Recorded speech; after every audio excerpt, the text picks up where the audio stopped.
The Roman army did not realize it was walking into a trap. The men were not in battle formation. They were not expecting resistance. They believed the land ahead was already under Roman control. 3 legions, tens of thousands of soldiers. By the end of the day, almost none of them would be alive. This is the story of how Rome lost an army without ever fighting a proper battle. The Roman army did not believe it was entering hostile territory.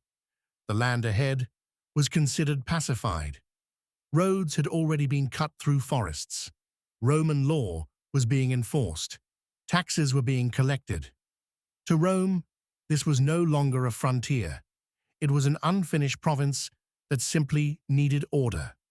That belief shaped every decision that followed. The man responsible for maintaining that order was Publius Quinctilius Varus. He was not chosen because he was an exceptional battlefield commander. He was chosen because he was reliable, educated, experienced in administration. Rome trusted him to turn conquered land into Roman land. Varus believed his task was governance, not war. He traveled with legal aides, clerks, servants, and camp followers. Disputes were settled by Roman courts. Punishments were issued as if Roman authority was already absolute. This was not an army preparing for combat. It was an army enforcing control. Under his command were 3 legions, experienced soldiers, veterans of earlier campaigns. But they were not marching as a unified fighting force. The column was stretched out, burdened by wagons, equipment, and supplies meant for long-term occupation. More importantly, the army was surrounded by people it believed were allies. Among them was Arminius. Arminius was not treated as an outsider by the Romans. He spoke Latin fluently. He understood Roman command structure, discipline, and tactics. He had served with Roman forces and had been granted Roman citizenship and rank. To Varus, Arminius was evidence that Rome's strategy was succeeding.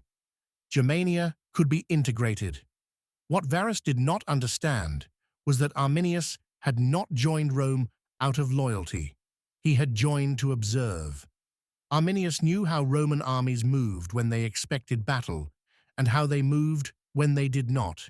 He knew how slowly decisions traveled through a long marching column. He knew how dependent Roman discipline was on clear orders and formation. He waited. The opportunity came when reports reached Varus of unrest deeper in the territory. Villages resisting Roman authority. Local disputes escalating. Nothing that suggested a coordinated uprising. Exactly the kind of situation a governor was expected to resolve personally. Arminius advised Varus to move inland to address the problem.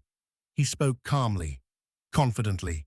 He assured Varus that the tribes involved were disorganized and weak. He offered local guidance and promised additional allied support. Varus accepted the advice. There was no council of war, no reassessment of threat level. The decision felt administrative, not military. The army began its march. This was not a disciplined advance in tight formation. Units were spread along narrow forest paths. Wagons slowed progress. The terrain forced separation between cohorts. Communication between units became difficult almost immediately. Rain began to fall. The ground softened. Roads deteriorated. Equipment grew heavier with every step. Soldiers adjusted their pace to the slowest wagons. There was no urgency, no reason to expect danger. At one point, Arminius asked permission to leave the column briefly to gather additional allied forces. Varus allowed it. There was no reason not to. Arminius had proven reliable, trusted, useful. That was the last moment Varus believed he was surrounded by allies. The first attacks were small. Projectiles came from the trees, spears thrown from unseen positions. A handful of soldiers fell, nothing resembling a full assault. Roman officers interpreted it as harassment, isolated resistance, an attempt to test Roman strength. Varus ordered the column to continue. This decision mattered. By choosing to press forward instead of consolidating, the army remained stretched and vulnerable. The terrain prevented rapid formation changes. Trees and mud restricted cavalry movement. Shields became slick. Visibility dropped. The attacks continued. They did not come all at once. They came in bursts, from different directions, always withdrawing before Roman units could respond effectively. Each time, discipline restored order locally, but there was no single enemy to engage. By the time Varus realized the attacks were coordinated, the column was already deep inside terrain that made retreat difficult. Orders moved slowly. Signals were missed. Units became separated without realizing it. Cohorts fought their own fights, unaware of what was happening only a short distance away. Roman soldiers were trained for open battle, for formation fighting, for clear command. What they faced instead was fragmentation. By nightfall, the army attempted to establish defensive camps, but the terrain made proper fortification difficult. The ground was uneven, timber was wet, visibility was poor. Wounded men slowed construction. Exhaustion spread quickly. This was no longer routine. The realization did not arrive as panic. It arrived through absence. A messenger who never returned. A unit that failed to report. The constant sound of movement in the forest without a visible enemy. Varus began to understand that this was not an uprising. It was an ambush. Still, the full scale was not yet clear. The Roman army believed escape was possible, that reaching open ground would allow regrouping, that discipline could still restore control. The Germanic forces understood that belief. They did not attack the camp directly that night. They harassed, they shouted, they kept the Romans awake, they denied rest, they allowed fear to settle slowly. When morning came, the Roman army was exhausted before it moved a single step. Varus ordered the march to continue. That decision sealed their fate. The Roman column moved again, at first light. There was no formal signal, no clean formation. Units began moving when the space ahead opened. Wounded men were loaded onto wagons that already moved too slowly. Equipment had been abandoned during the night, but the column was still long, still vulnerable. Rain continued. Mud clung to boots and wheels. Shields were heavy. Bows and slings were difficult to use in the damp air. Orders traveled by shouted command and hand signal, often misunderstood or not received at all. The attacks resumed almost immediately. This time, they were closer. Germanic warriors struck from elevated ground, throwing spears and stones downward into tightly packed Roman units. They did not charge. They withdrew. The moment Roman soldiers attempted to respond, every pursuit led deeper into forest or mud. Varus attempted to bring order. He ordered sections of the column to halt and form defensive positions while others pushed forward. The intention was to shorten the line and regain cohesion. In practice, it created gaps.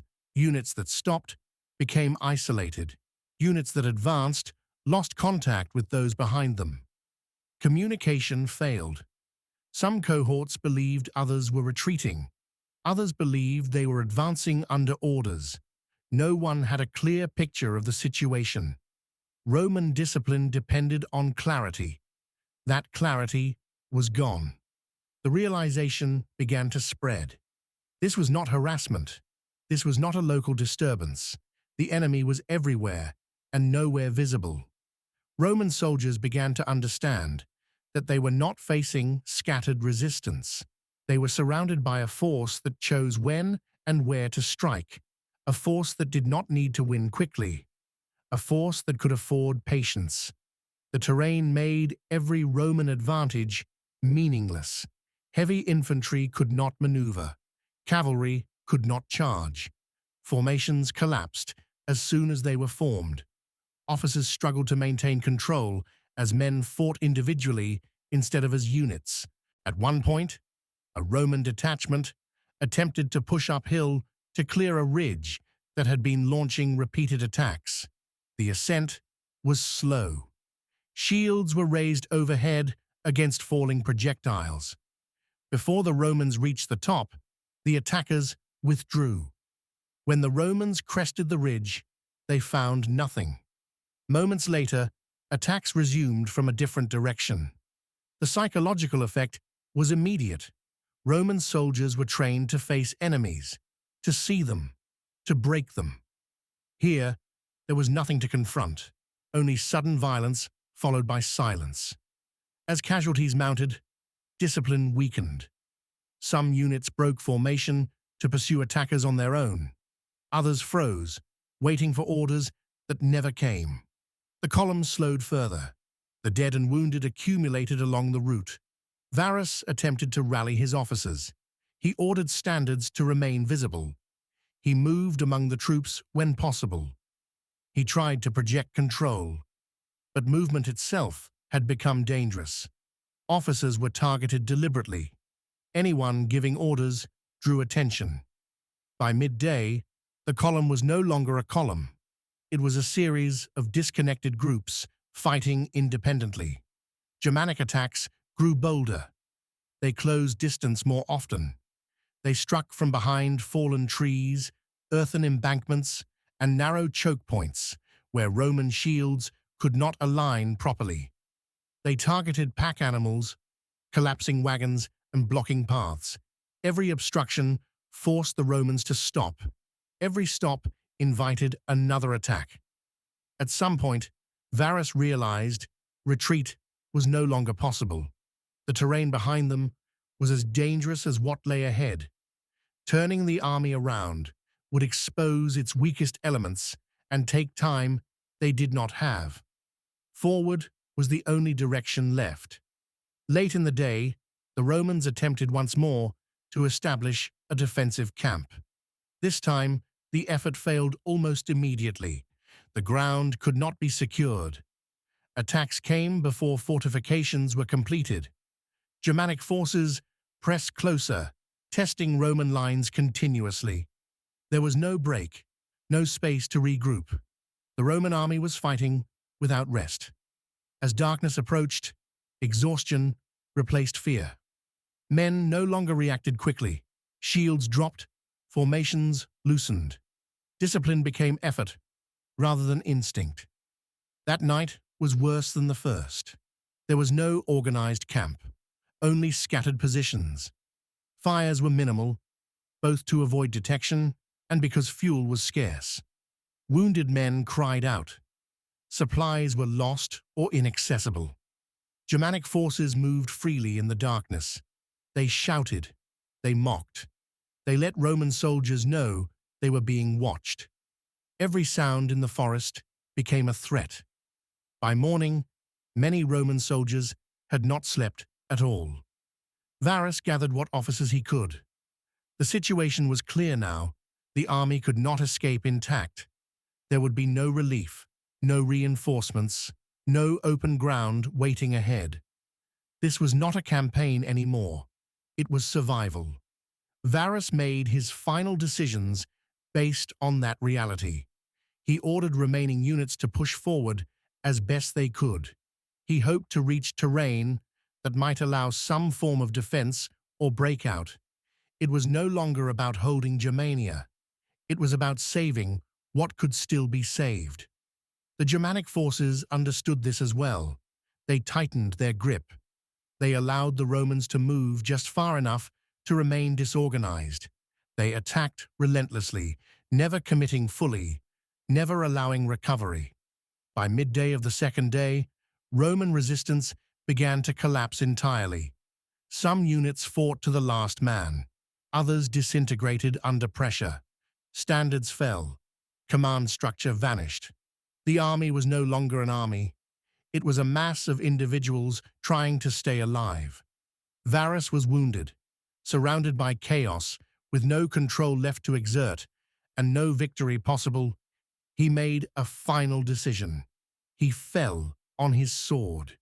His death did not end the fighting. It only confirmed what many already knew. There would be no escape.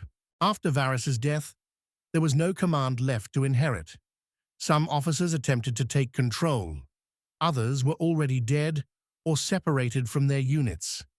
Without central command, Roman discipline collapsed entirely. What remained were pockets of resistance surrounded by terrain that favored the attackers in every way. Germanic forces pressed in closer than before. They no longer needed patience. The Romans could no longer regroup. Cohorts fought as clusters of men, backs against trees or embankments, defending themselves until they were overwhelmed. Shields broke. Weapons were lost. Injured soldiers were abandoned where they fell. There was no battlefield. There were dozens of small, isolated killings happening at once. Some Roman soldiers attempted to surrender. They dropped weapons, raised hands, called out. In most cases, it made no difference. The Germanic tribes were not interested in prisoners in the middle of the fighting. Many captives were killed immediately. Others were taken for later use, stripped of armor and equipment. The forest absorbed the army. By the third day, organized resistance was almost non-existent. Survivors moved without direction, attempting to flee through unfamiliar terrain. The wounded slowed them. The rain continued. Food was gone. Water came from streams they did not control. Germanic warriors hunted them deliberately. They knew the land. They anticipated movement. They blocked routes that appeared open. Every attempt to escape led to another ambush. Roman symbols were destroyed deliberately. Standards were captured. Eagles were taken. Armor was stripped from bodies. Weapons were collected and reused. The destruction was systematic. This was not just victory, it was erasure. By the time the fighting ended, 3 legions had ceased to exist. Very few Roman soldiers escaped. Those who did carried no clear account of what had happened.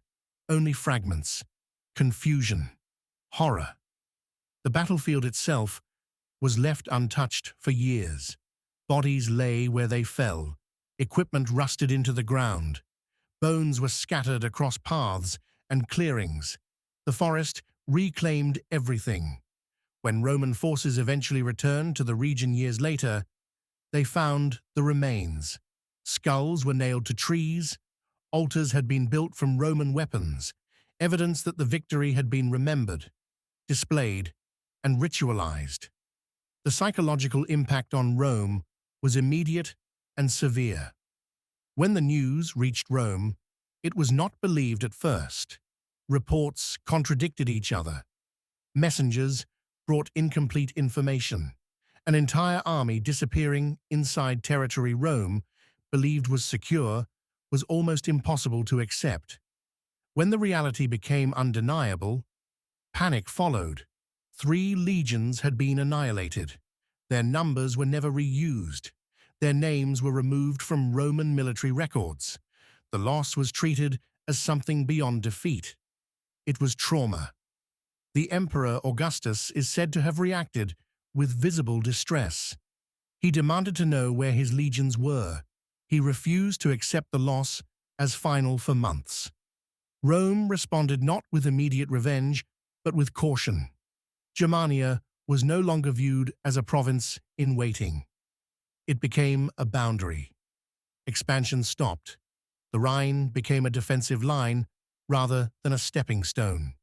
Military doctrine changed. Roman commanders became wary of extended marches in unfamiliar terrain. Reliance on local allies was reassessed. Intelligence gathering became more cautious. The assumption that discipline alone could overcome geography was abandoned. Arminius did not become king of Germania. He became a symbol, a reminder that Rome could be beaten without meeting it on open ground, that its strength depended on conditions it could not always control. The Battle of the Teutoburg Forest was not remembered as a heroic last stand. It was remembered as a warning. Rome did not fall that day. Its empire continued to expand elsewhere, but its confidence had been permanently altered. For the first time, Rome understood that some lands could not be absorbed, and that sometimes an empire could lose everything without ever fighting the kind of battle it expected.